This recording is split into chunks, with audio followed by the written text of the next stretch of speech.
Hi guys. आज मैं आपसे एक क्वेश्चन पूछता हूँ। राइट नाउ आपको अपनी स्क्रीन पे इंडिया के स्मॉल कैप स्पेस के 5 फंड्स देखने को मिल रहे हैं और राइट हैंड साइड पे आपको इनके लास्ट 5 ईयर्स के CAGR रिटर्न्स भी देखने को मिल रहे हैं। अब इन रिटर्न्स के बेसिस पे अगर मैं आपको इनमें से बेस्ट फंड चूज करने को बोलूँ तो आपको क्या लगता है किस फंड ने सबसे बेस्ट परफॉर्मेंस दी होगी? I am sure in returns के बेसिस पे हम में से ज़्यादातर लोग टाटा स्मॉल कैप फंड को ही सिलेक्ट करेंगे जिसने सबसे बेटर परफॉर्मेंस दी है लास्ट 5 ईयर्स में CAGR टर्म्स में 23.89% की। बट अब व्हाट इफ मैं आपको बताऊं कि ये फंड इंडिया के स्मॉल कैप स्पेस में लास्ट 1 ईयर में one of the worst performing fund रहा है in the terms of absolute returns.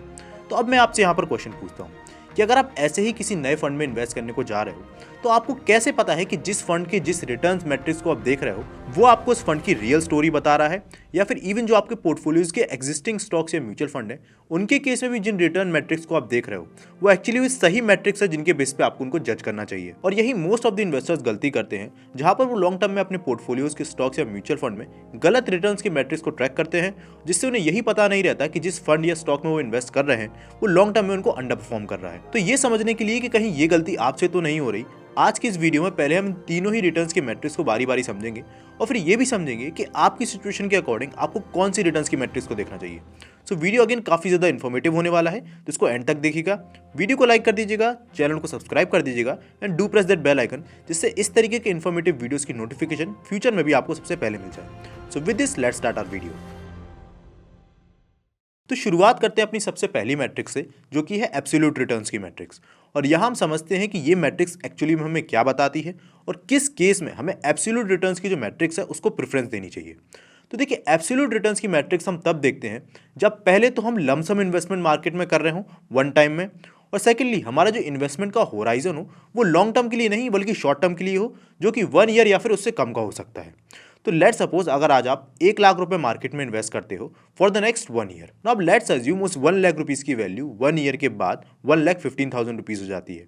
तो ऐसे में एब्सोल्यूट रिटर्न्स को फाइंड आउट करने का फॉर्मूला होता है final returns minus initial returns upon final returns into 100। और इस फॉर्मूला में अगर आप इस पूरी वैल्यू को पुट करोगे तो एब्सोल्यूट टर्म्स में 1 ईयर में आपकी रिटर्न्स की जो वैल्यू निकल के आएगी वो निकल के आएगी 15%।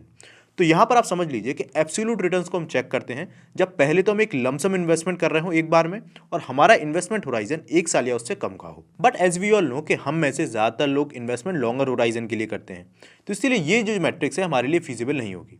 अब इसी केस को हम थोड़ा मॉडिफाई करते हैं, जहाँ पर हमने 1 लाख रुपीज़ को इन्वेस्ट तो किया बट अब हमने इसको 1 ईयर के लिए ना करके नेक्स्ट 5 ईयर्स के लिए किया, और अज्यूम करते हैं कि 5 ईयर्स के बाद हमारे 1 लाख रुपीज़ की जो वैल्यू है वो हो जाती है बढ़ के 2 लाख रुपीज़। अब इसमें अगर हम पहले वाला ही फॉर्मूला लगाएं यानी एब्सोल्यूट रिटर्न्स के टर्म्स में ही इसको देखें तो वो रिटर्न्स निकल के आएंगे 100% के, जो कि क्लियर पिक्चर हमें नहीं देगा हमारी इन्वेस्टमेंट का। रीजन इज इधर हमें टोटल रिटर्न्स तो देखने को मिले पर हमें अभी भी ये नहीं पता कि हमारा एनुअलाइज बेसिस पे रिटर्न्स कितना निकल के आ रहा है। तो इस केस में हम यूज़ करेंगे CAGR यानी कंपाउंडेड एनुअल ग्रोथ रेट का, जिसका फॉर्मूला अगेन आपको अपनी स्क्रीन पे देखने को मिल रहा होगा, जहाँ पर जब भी हमारी इन्वेस्टमेंट की जो वैल्यू होती है वो लमसम होती है या फिर वन टाइम होती है और उसको हम लॉन्गर ड्यूरेशन के लिए करते हैं तो उस केस में हम CAGR रिटर्न्स को प्रेफरेंस देते हैं। अब CAGR रिटर्न्स के टर्म्स में अगर आप इसको अप्लाई करोगे तो 1 लाख रुपीज़ अगर आपके नेक्स्ट 5 ईयर्स में 2 लाख हो जाते हैं तो आपके एनुअलाइज CAGR रिटर्न्स निकल के आते हैं 14.87% के। तो ऐसे में अगर आप किसी नई इन्वेस्टमेंट को कर रहे हो और लमसम इन्वेस्टमेंट करते हो तो उधर आप CAGR रिटर्न्स को प्रेफरेंस दे सकते हो।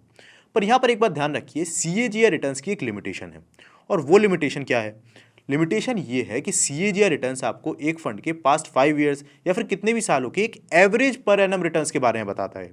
पर अगर आप रियल पिक्चर देखो तो हो सकता है कि यहाँ जो हमें 14.87% के पर एनम रिटर्न्स दिखाए जा रहे हैं, एक्चुअल केस में कुछ साल इससे कई ज़्यादा रिटर्न्स हमें देखने को मिले हों, या फिर कुछ साल ऐसे भी हो सकते हैं जिधर रिटर्न्स जो हैं वो फॉल भी हुए हों। पर ये जो हमारे रिटर्न्स होते हैं ये एवरेज होते हैं, तो ये चीज़ आपको ध्यान में रखनी है। अब ये जो दोनों रिटर्न्स की मैट्रिक्स हमने देखी, यहाँ आपने देखा होगा कि ये दोनों ही लमसम इन्वेस्टमेंट के लिए है, यानी एक टाइम में जो हम कैपिटल डिप्लॉय करते हैं उसके लिए है, और एक 1 ईयर के लिए है और एक मल्टीपल ईयर के लिए है।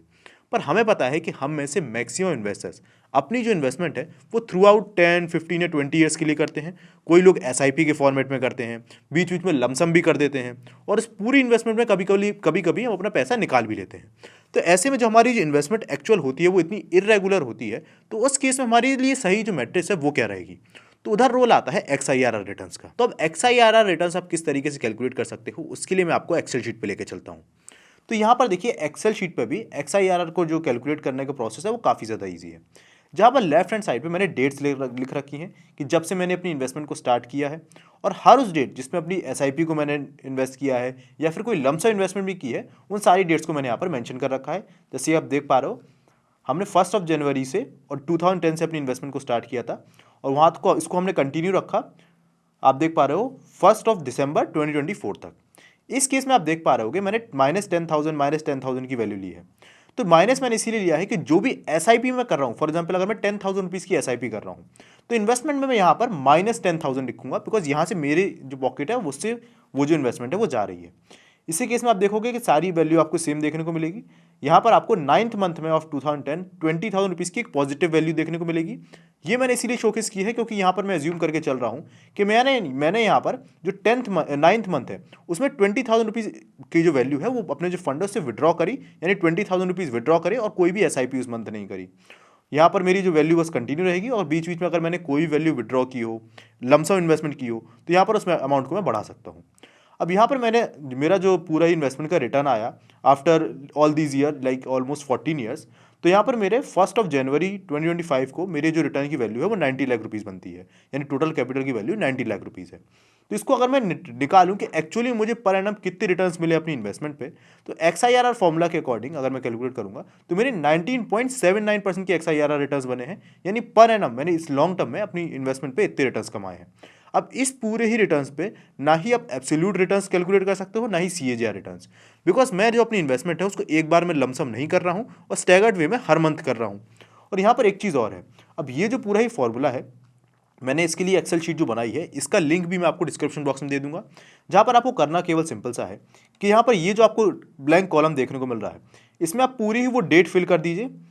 जिस मंथ तक या फिर जिस ईयर तक आपने जितनी भी एसआईपीज करी हैं। राइट हैंड साइड पे जो भी एसआईपी का अमाउंट आपने रखा है उसको माइनस में लिखते जाइए। बीच में अगर किसी मंथ आपने विड्रॉ किया है पैसा या फिर कोई लमसम इन्वेस्टमेंट किया है, तो लमसम इन्वेस्टमेंट की जगह आपको माइनस उस वैल्यू को लिख देना है, और जहाँ विड्रॉ किया है तो पॉजिटिव वैल्यू लिख देना है, और इस पूरी टेबल को फिल कर देना है। और ये चीज़ करते साथ ही आप अपने XIR को सिंपल कैलकुलेट यहाँ से कर सकते हो। तो इसका लिंक भी मैं आपको डिस्क्रिप्शन बॉक्स में दे दूंगा, जिससे आप XIR अपना निकाल पाओगे। तो यहाँ पर हमारा कंक्लूजन ये निकल के आता है कि अगर आप किसी स्टॉक्स में इन्वेस्ट करते हो या आपका पोर्टफोलियो है, या इन केस आप किसी म्यूचुअल फंड में इन्वेस्ट कर रहे हो लॉन्ग टर्म से, तो उस केस में आपको कितने एक्चुअल रिटर्न्स मिले उसको आपको XIRR से कैलकुलेट करना है। सेकेंडली, अगर आप किसी नए फंड में इन्वेस्ट करने जा रहे हो तो उधर आपको 2 मैट्रिक्स देखनी है। पहला, मान के चलिए लास्ट 1 साल में मार्केट काफ़ी बड़े लेवल पर फॉल हुआ है, तो हमें केवल ये नहीं देखना है कि हमारे फंड ने लॉन्ग टर्म में कितने अच्छे रिटर्न्स दिए हैं, हमें ये भी देखना ज़रूरी है कि लास्ट 1 ईयर में जब मार्केट फॉल हुआ तो उस केस में क्या हमारा फंड काफ़ी बड़े लेवल पे फॉल भी तो शो नहीं किया, बिकॉज कई बार बुल रन के केस में जो फंड्स है वो अच्छी परफॉर्मेंस भी दे देते हैं। तो उस केस में आपको 1 ईयर का एब्सोल्यूट रिटर्न ट्रैक करना है और उसको कंपेयर करना है कि एब्सोल्यूट टर्म में उस पूरे ही मैट्रिक्स के जो अदर फंड्स हैं उन्होंने किस तरीके का परफॉर्मेंस दिया है, और फिर आपको 5 ईयर या 10 ईयर्स के CAGR रिटर्न्स भी देखने हैं। तो ये तरीका है कि किस तरीके से आपको अपनी म्यूचुअल फंड इन्वेस्टमेंट पे in different type of matrix को यूज़ करना है। तो अगर आपको ये वीडियो इन्फॉर्मेटिव लगा हो तो प्लीज़ वीडियो को लाइक कर दीजिएगा और कमेंट बॉक्स में थैंक यू लिख दीजिएगा, जिससे हमें काफ़ी ज़्यादा मोटिवेशन मिलता है। And thanks for watching this video till the and. हम मिलेंगे अपने नेक्स्ट वीडियो में, तब तक के लिए बाय बाय।